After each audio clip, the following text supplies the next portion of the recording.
नमस्कार, सत्यहिंदी.com में आपका स्वागत है। मैं हूं मुकेश कुमार। दोस्तों, छत्तीसगढ़ के बस्तर इलाके के सुकमा जिले में आदिवासी आंदोलन कर रहे हैं। 1 महीने से ज़्यादा हो गए उनको आंदोलन करते हुए, लेकिन एक गतिरोध बना हुआ है, उसका समाधान नहीं हो रहा है। मैं आपको बता दूं कि 11 और 12 मई की दरमियानी रात को सीआरपीएफ ने इस इलाके में जो कि सिलगर गांव के आसपास है, एक बाड़बंदी शुरू की थी अपना कैंप बनाने की, और ग्रामीणों ने उसका विरोध करना शुरू किया था।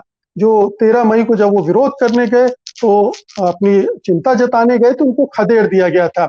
इसके बाद 14 मई को ग्रामीणों पर लाठीचार्ज हुआ था और 17 मई को उनके ऊपर फायरिंग हुई थी, जिसमें 3 आदिवासी मारे गए थे और एक गर्भवती महिला घायल हो गई थी, जिसकी बाद में 25 मई को मृत्यु हो गई। तो इस पूरे विवाद में 4 मौतें हो चुकी हैं और आप इनको कह सकते हैं कि 4 हत्याएं हुई हैं सीआरपीएफ के द्वारा, और इसका अपराध जाहिर है कि राज्य सरकार के सिर पर भी रखा जा सकता है।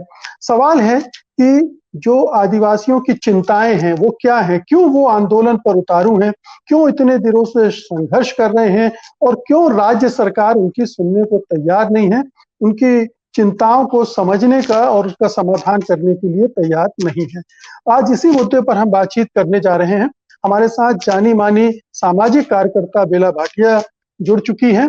हमारे साथ वरिष्ठ पत्रकार आलोक पुतुल हैं। हमारे साथ बस्तर से भी एक पत्रकार मंगल कुंजाम जुड़ेंगे।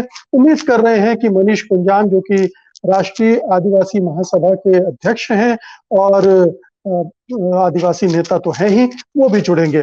तो शुरुआत में आलोक जी आपसे करता हूं, आप अपने को अनम्यूट कर लीजिए। मैं चाहता हूं सबसे पहले आप दर्शकों को बता दें कि ये पूरा मामला कैसे शुरू हुआ, ये विवाद क्या है और क्यों इतने दिनों तक चल रहा है? देखिए, बस्तर का जो इलाका है सुकमा सुकमा जिला, और वहाँ एक बीजापुर और सुकमा जिले पे एक गांव है सिलगेर। गांव वालों का आरोप है कि सीआरपीएफ ने सड़क बनाने के नाम पे, सड़क की सुरक्षा के नाम पे वहां एक कैंप बनाने की शुरुआत की।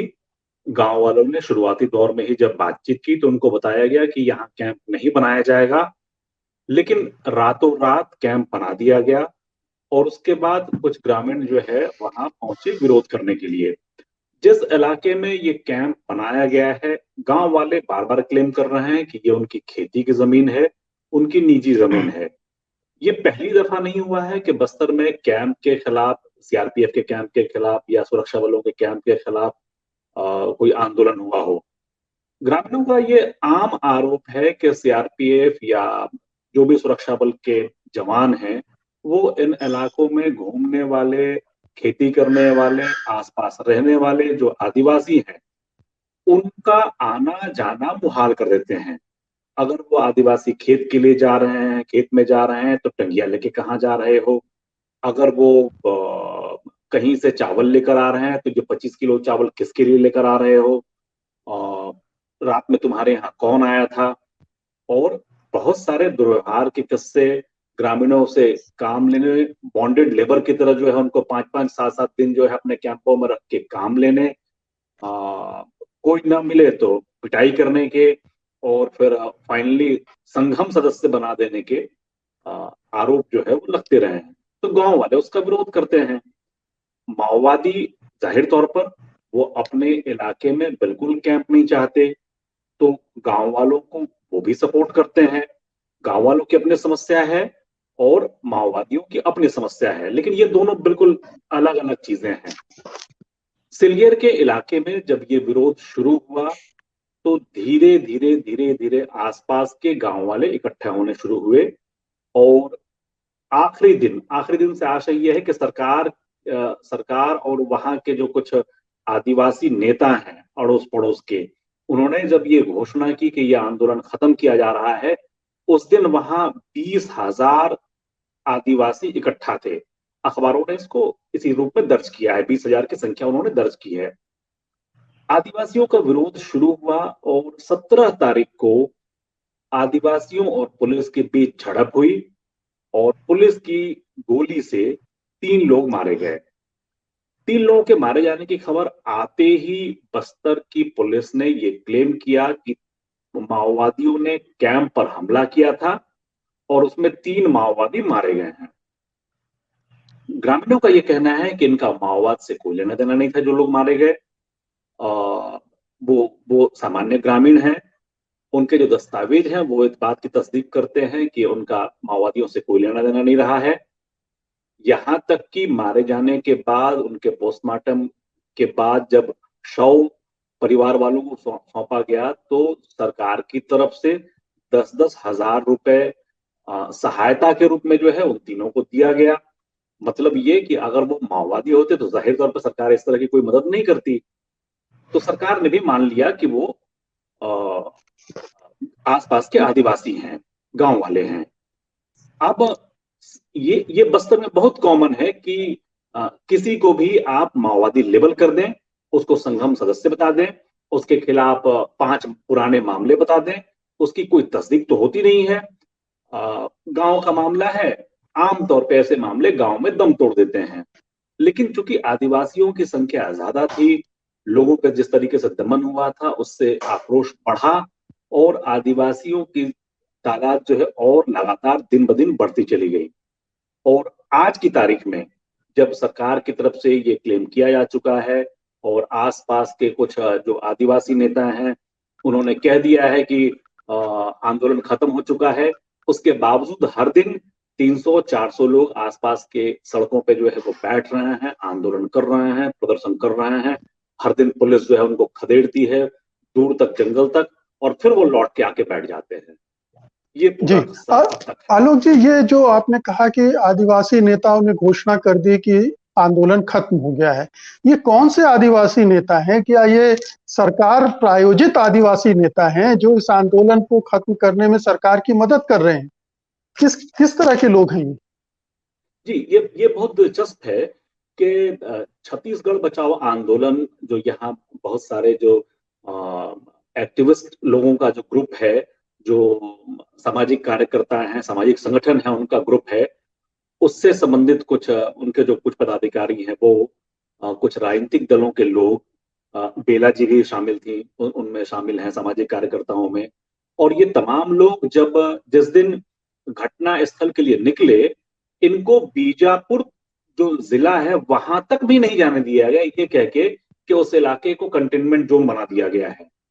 और उसी दौरान जगदलपुर के और दंतेवाड़ा के आसपास के कुछ आदिवासी नेता जो हैं वो सरकारी वाहनों में बैठकर वहां पहुंचे और उन्होंने आदिवासियों के साथ मिलके, पता नहीं उनके साथ क्या बातचीत हुई, और घोषणा की, मीडिया में ये घोषणा की बजाता कि कल ये आंदोलन खत्म हो रहा है, हम लोगों ने तय किया है कि ये आंदोलन खत्म हो जाएगा। और क्योंकि मीडिया के बहुत सारे साथी नहीं आए हैं, बड़ी संख्या में नहीं आए हैं, इसलिए जो है आज ये घोषणा नहीं हो रही है। तो जाहिर तौर पे जो एक परसेप्शन तैयार हो रहा है, जो समझ बन रही है, वो ये कि सरकार की पहल पे ही, सरकार की मदद से ही इन आदिवासी नेताओं ने हस्तक्षेप किया और आंदोलन के खत्म होने की घोषणा कर दी। जी। बेला जी, मैं आपके पास आ रहा हूँ। ये जिस तरह से सरकार इस पूरे आंदोलन को हैंडल कर रही है, जिस तरह से आप लोगों को जाने से रोक रही है, सामाजिक कार्यकर्ताओं को जाने से वहां रोका गया, वहां की इंफॉर्मेशन दूर तक ना फैले, इसकी कोशिश की गई, फिर इस तरह के नेताओं को वहां पर भेजकर इस आंदोलन को बंद करने की कोशिश की गई। ये सब क्या बताता है? सरकार क्या इस आंदोलन को गंभीरता से नहीं ले रही? इसके जो आदिवासियों के जो कंसर्न हैं उनके उनकी तरफ उसका ध्यान नहीं है, वो हमदर्दी के साथ नहीं देख रही और सिक्योरिटी फोर्सेस के साथ खड़ी है और उसका एकमात्र इरादा ये है कि ये कैंप बन जाए किसी भी सूरत में। जी, सरकार का इस बार जो रवैया रहा, ऐसा ही रवैया सरकार का हर एक नॉन वायलेंट मूवमेंट के साथ में यहाँ पे रहा है।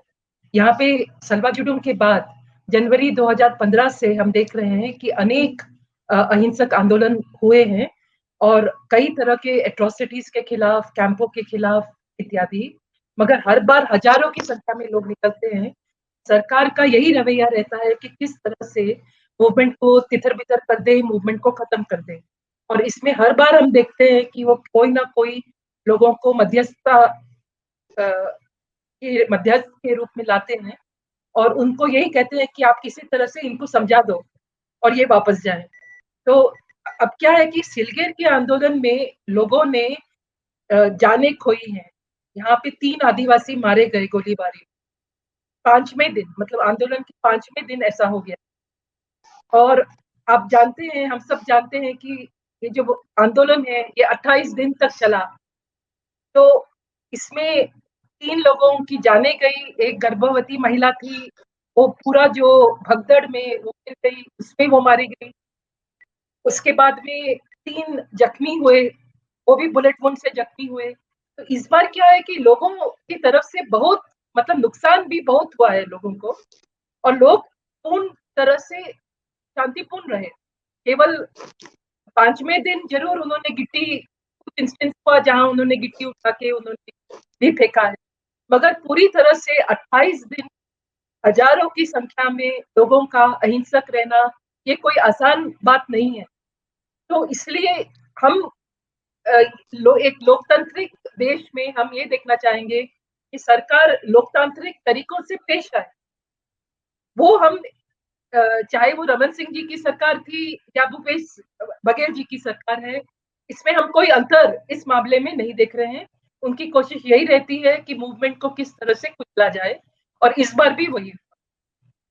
जी बेला जी, अभी हमने सुना कि मजिस्ट्रेट जांच की आदेश दे दिए गए हैं, तो क्या ये इस घटना भर की जांच के आदेश देने से कोई आदिवासियों में इसको लेकर संतोष है कि चलो एक जांच हो रही है, या फिर ये भी एक तरह की जैसे पहले भी होता रहा, जांच बैठा दी, रिपोर्ट आएगी, कुछ होना जाना है नहीं, तो गुस्से को शांत करने की एक कोशिश करे? नहीं, आदिवासी इससे संतुष्ट नहीं है, क्योंकि आदिवासियों को भी समझ है कि मैजिस्ट्रियल जांच और वो जो एक रूटीन इंक्वायरी होती है उसमें और एक न्यायिक जांच में अंतर होता है। इस बार इतनी गोलीबारी में जो शहादतें हुई, लोगों की उम्मीद थी कि कम से कम एक न्यायिक जांच तो सरकार ऐलान करेगी, जो सरकार ने नहीं किया। ये जो जांच है, इसका अगर आप टर्म्स ऑफ रेफरेंस देखेंगे तो वो भी बहुत ही आश्चर्यजनक है, क्योंकि उसका जो ओपनिंग ही है उसमें ये बेसिक प्रीमाइस है कि माओइस्ट के द्वारा हिंसा हुई और वो लोग हिंसक थे और वो लोग माओइस्ट थे। तो ये आपका टर्म्स ऑफ रेफरेंस में है, जबकि ये जांच है, तो जांच तो खुले दिमाग से होनी चाहिए। तो इसमें हम देख सकते हैं ये एक बायस्ड चीज है। इसमें हर एक बार यहाँ पे बस्तर में 2015 के बाद में अनेक, वी कैन नॉट काउंट यहाँ पे कितनी वायलेंस हुई है। हर बार यहाँ पे एक इस तरह का एक मैजिस्ट्रियल इंक्वायरी होता है, जो जिसमें हमने कई बार कॉपरेट किया है, लोगों ने कॉपरेट किया है। उस इंक्वायरी का क्या होता है हमको नहीं मालूम, उसकी जो जांच रिपोर्ट होती है वो कभी सार्वजनिक नहीं होती, और उसके बाद में क्या होता है, what is the next step after the magisterial inquiry, ये कभी हमको आज तक पता नहीं चला है। कोई न्याय नहीं मिला है आज तक बस्तर में पिछले 15 सालों से, और मैं खुद इसकी प्रत्यक्षदर्शी हूँ। मैजिस्ट्रियल इंक्वायरी के बाद में यहाँ पे कोई न्याय नहीं। जी, इससे लोग हमारे साथ जी मंगल कुंजाम जुड़ गए हैं। मंगल जी, आप अपने को अनम्यूट कर लीजिए।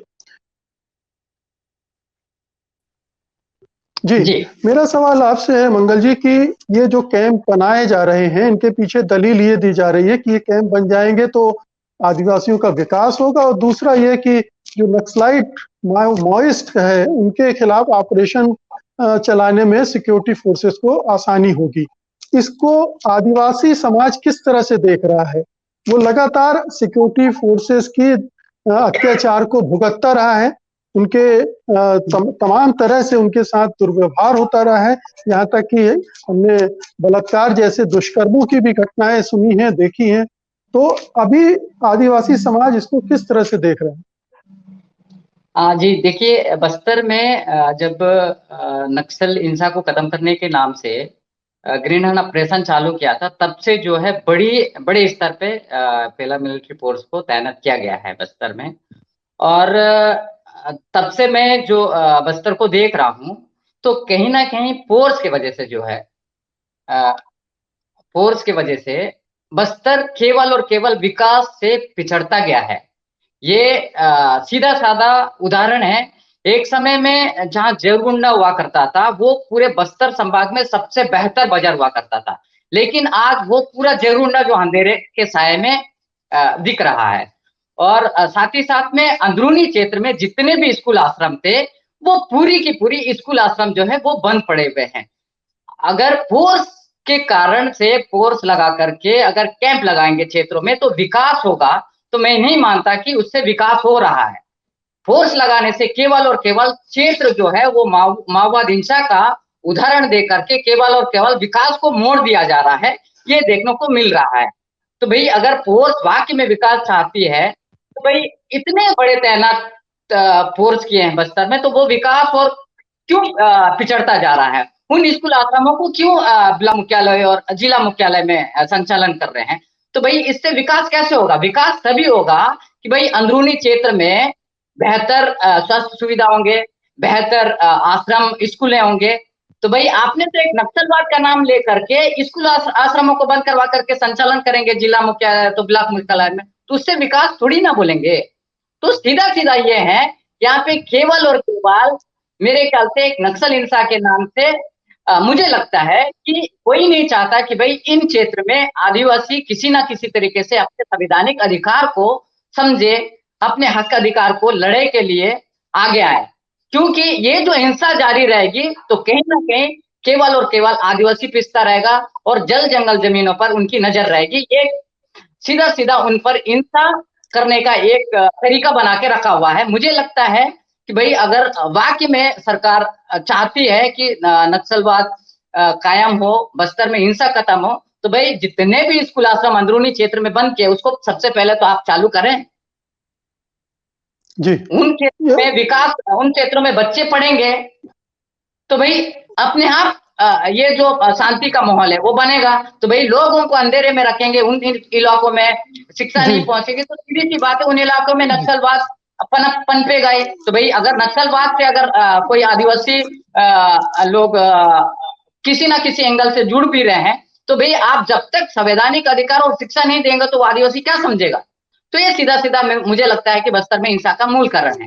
जी मंगल, एक चीज बताइए कि ये जो 3 लोग मारे गए हैं इनके बारे में पुलिस कह रही है, प्रशासन कह रही है और सरकार भी मान के चल रही कि वो नक्सलवादी थे। अब उस भीड़ में इन 3 लोगों की मौत हुई फायरिंग से, किस आधार पर नक्सलवादी कहा जा रहा है और उनकी क्या पहचान अंततः निकल कर आई है सामने? तो देखिए वहां पे कोई भी आज तक का माओवादियों ने इतना बड़ा आंदोलन कहाँ किया है? अगर इतनी बड़ी आंदोलन अगर माओवादी अगर संवैधानिक तौर तरीके से करते हैं तो फिर उनको तो स्वागत करना चाहिए कि भाई अगर वो लोग लोकतांत्रिक तरीके से माओवादी आंदोलन कर रहे हैं तो स्वागत करना चाहिए। तो भाई आप कैसे गोली चला रहे हैं?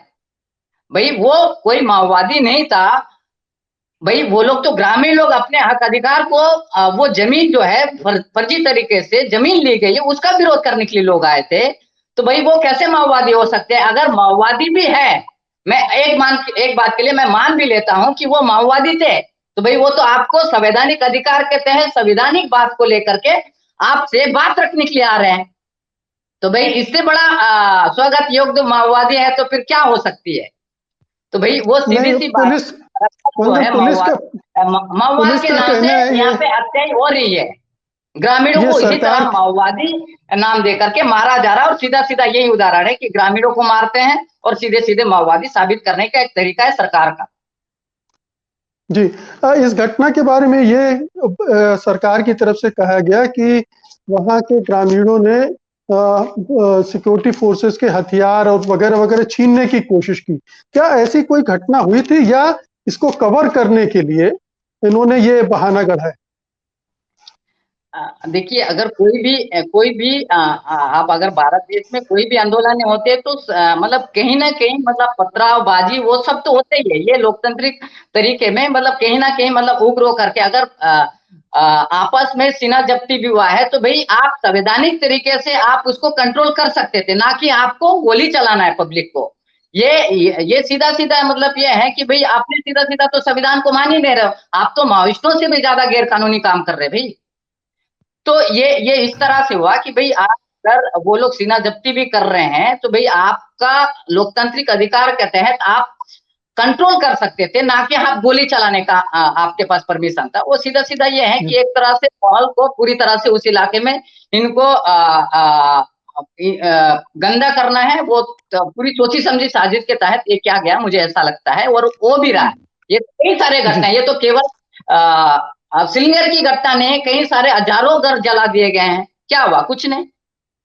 तो इस तरह की जनता तो इस तरह की तो आम बात है, वो सरकार साबितें करती इसी तरह। और मुझे लगता है कि मैं एक आदिवासी पत्रकार होने के नाते मेरी जो समझ है कि जब तक यहाँ के जो ये राजनीतिक समस्या है, राजनीतिक समस्या से ही समाधान किया जा सकता है।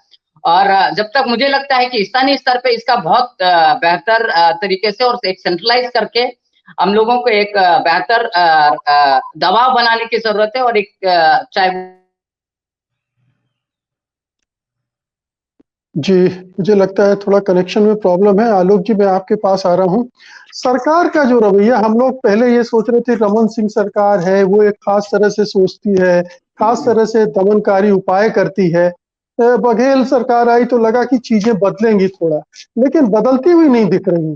क्या सत्ता का, सरकार का चरित्र एक ही है, चाहे कोई भी सरकार बदले?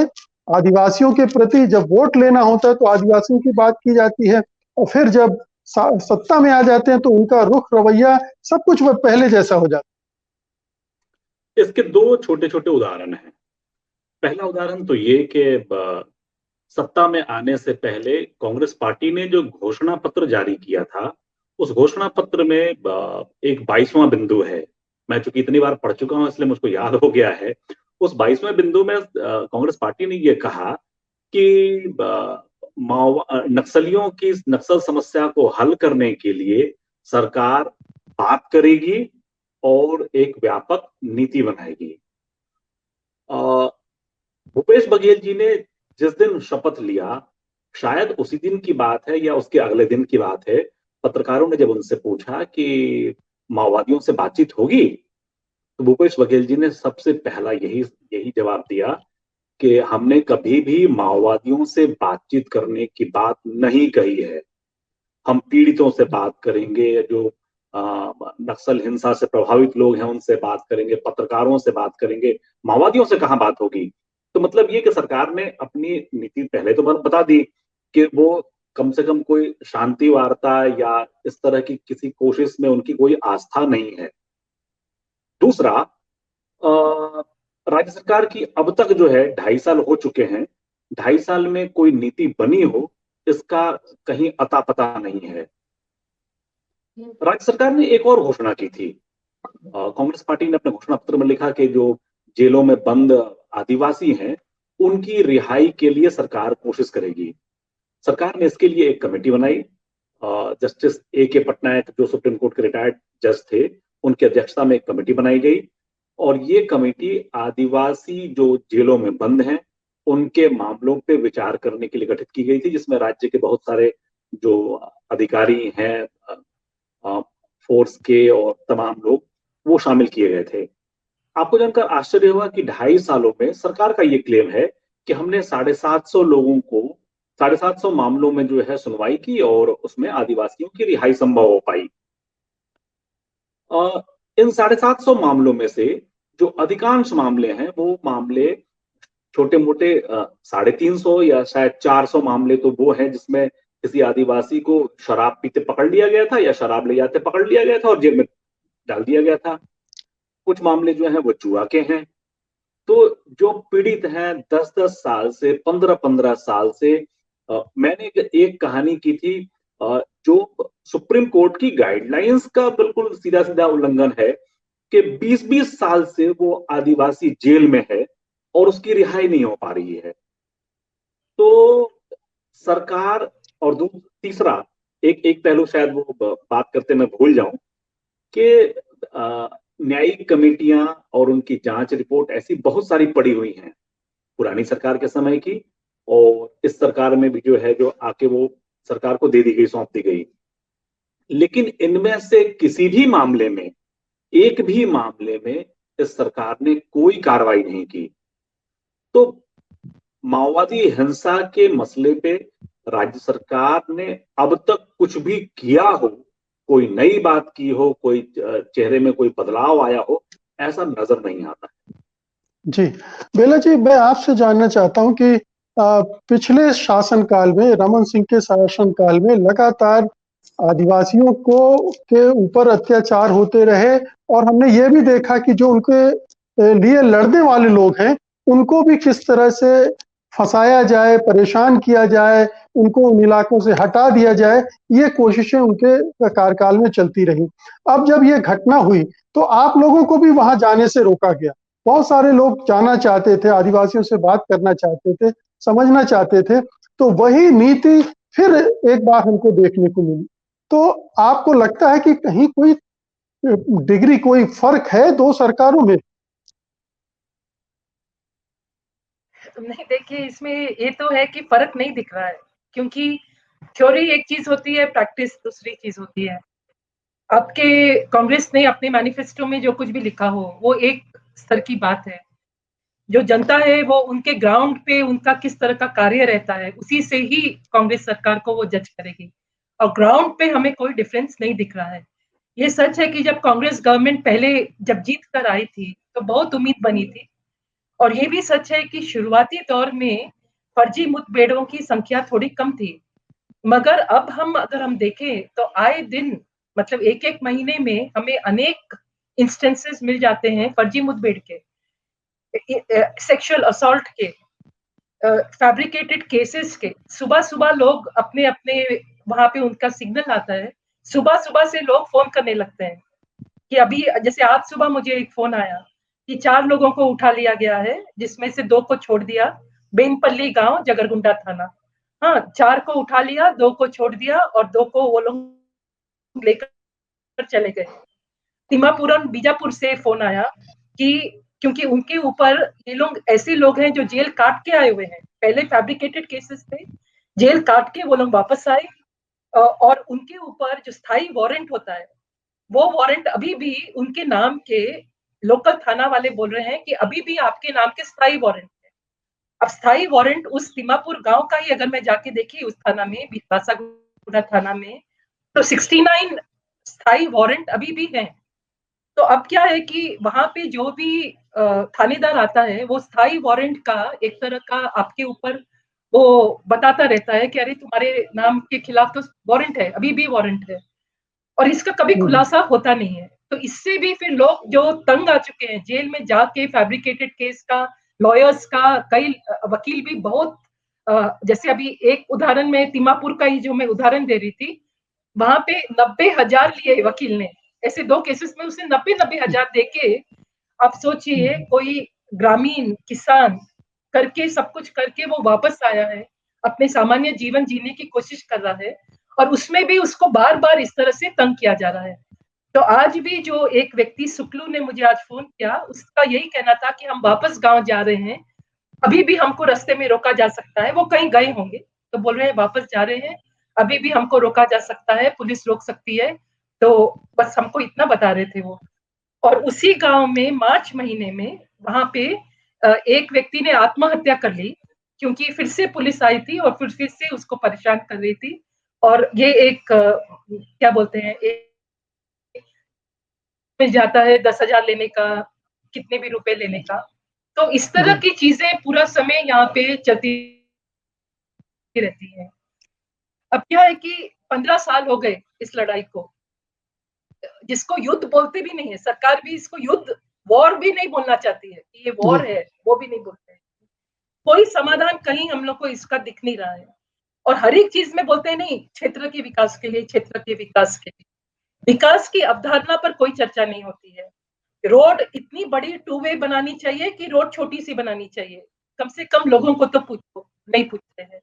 तो इस तरह का पूरा समय चल रहा है। आज जो बस्तर एक छावनी बन के रह गया है, ये कोई साधारण बात नहीं है। जगदलपुर में मैं रहती हूँ, मुझे इसका कोई, जगदलपुर में जो लोग रह रहे हैं उनको इसकी तकलीफ नहीं हो रही है। तो अगर आप एरिया में जाके देखें, और बस्तर में हम जानते हैं पॉपुलेशन डेंसिटी बहुत कम है, मगर यहाँ पे हर 3-4 किलोमीटर में आपको एक एक कैंप दिख रहा है। 1 लाख से ज्यादा संख्या कुछ समय पहले थी यहाँ पैरामिलिट्री। अभी एग्जैक्टली कितनी है मैं नहीं जानती हूँ, मगर अभी कुछ समय पहले बोला जा रहा था कि कश्मीर से भी ज्यादा संख्या यहाँ पर है। तो इसीलिए एक साधारण एक कॉमन सेंस की बात है कि अगर आपको माओइस्ट से प्रॉब्लम है तो आप एक पॉलिटिकल डायलॉग करिए। उसके जो भी आप, क्योंकि वो एक पॉलिटिकल मूवमेंट है तो आपको पॉलिटिकल डायलॉग करना चाहिए उनसे। मगर नीचे में एक ऑक्यूपेशन फोर्स की तरह, क्योंकि सीआरपीएफ का भी मैं तो मानती हूँ सीआरपीएफ का दुरुपयोग किया जाता है यहाँ पर। यहाँ पे जो इतने बटालियंस लाए गए हैं, इतनी तरह तरह की फोर्सेस लाई गई हैं, और आज के दिन में तो जो आम ग्रामीण है, आम युवा है यहाँ का, कई उसमें से जो शिक्षण भी प्राप्त नहीं है उनको, ऐसे युवाओं को डीआरजी में, डिस्ट्रिक्ट रिजर्व गार्ड्स में, जो पहले एसपीओ था वो आज के दिन में डीआरजी है, और उसको एक तरह का एक लाइसेंस टू किल उनको दे दिया गया है। तो अनेक इस तरह के जो उदाहरण है उसमें हम देखते हैं कि जो जनता है वो अक्सर उसी डीआरजी को पहचानती है, सीआरपीएफ को तो नहीं पहचान रही है। तो वो उन्हीं का नाम लेती है कि फलाना आई2 आया था, भीमा आया था, ये आया था।